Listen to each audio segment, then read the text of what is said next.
Hello everyone, আসসালামু আলাইকুম সবাইকে।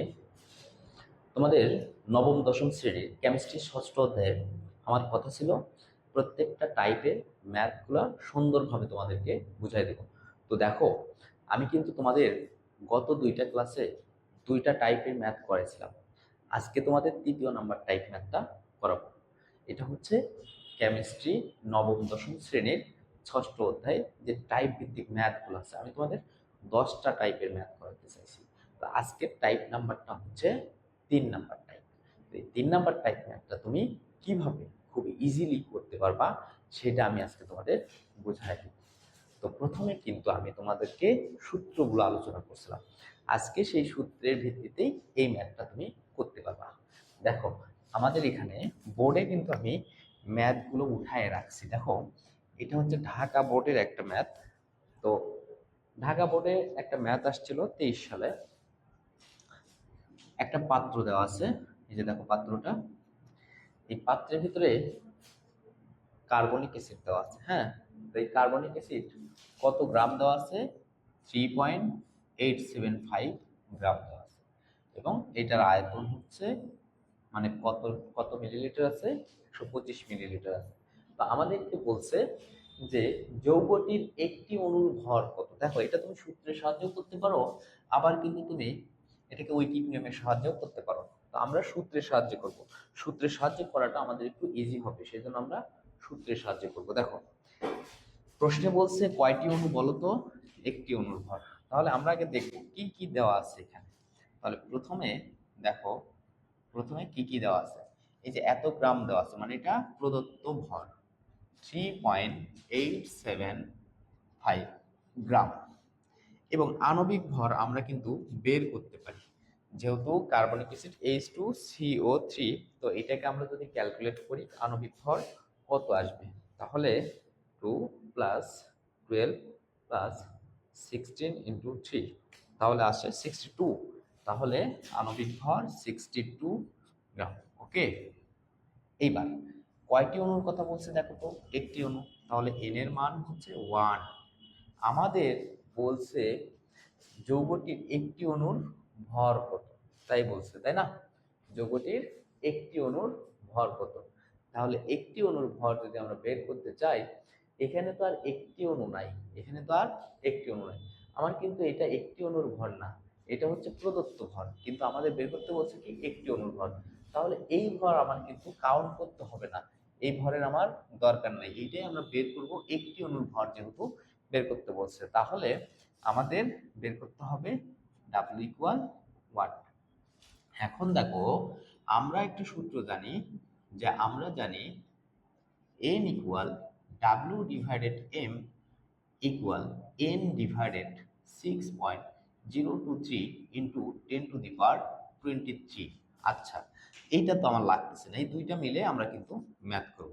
W divided M equal N divided 6.023 into 10⁻23। আমরা যদি এখন মানগুলো বসাই, তাহলে ডাব্লিউ এমটা ওই পাশে গুণ হয়ে যাবে, অর্থাৎ M N divided 6.023 into 10⁻23।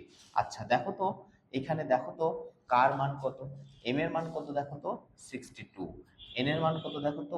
1 divided 6.023 into 10⁻23। এটাকে যদি আমরা ক্যালকুলেটরে চাপি, তাহলে রেজাল্টটা চলে আসবে। তাহলে আমরা রেজাল্টটা দেখি। 62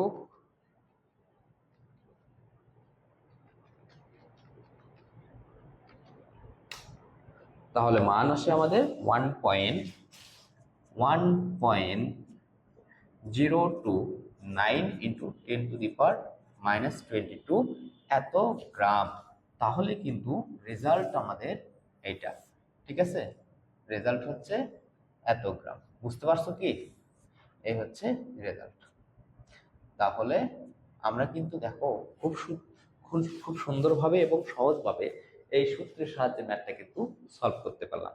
আচ্ছা, নেক্সটের যে প্রবলেমটা আছে, নেক্সটের প্রবলেমটা আমরা একটু দেখি। তাহলে এটা আমি আশা করছি এটা তোমরা বুঝতে পারছো। এখন নেক্সটের প্রবলেমটা দেখো।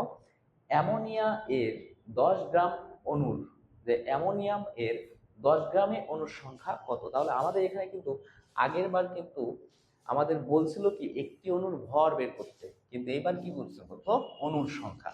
তাহলে আমাদের এবার কিন্তু অণুর সংখ্যা, আমি এটা মিশিয়ে দেব, অণুর সংখ্যা বের করতে বলছে। তাহলে কি করব আমরা দেখি, এবার কিন্তু আমাদের অণুর সংখ্যা বের করতে বলছে। দেখো 2 নম্বর ম্যাথটাতে আমরা এই সূত্রটা জানি, এই সূত্র দিয়েই ম্যাথ করব। তো এখানে অ্যামোনিয়া এর 10 গ্রাম, তাহলে ডাব্লু হচ্ছে 10 গ্রাম। ওকে, এম, এম হচ্ছে আণবিক ভর, তো অ্যামোনিয়ার আণবিক ভর হচ্ছে, এটা হচ্ছে 14 আর এটাতে 3, তাহলে আসে 17। ওকে, আণবিক ভর।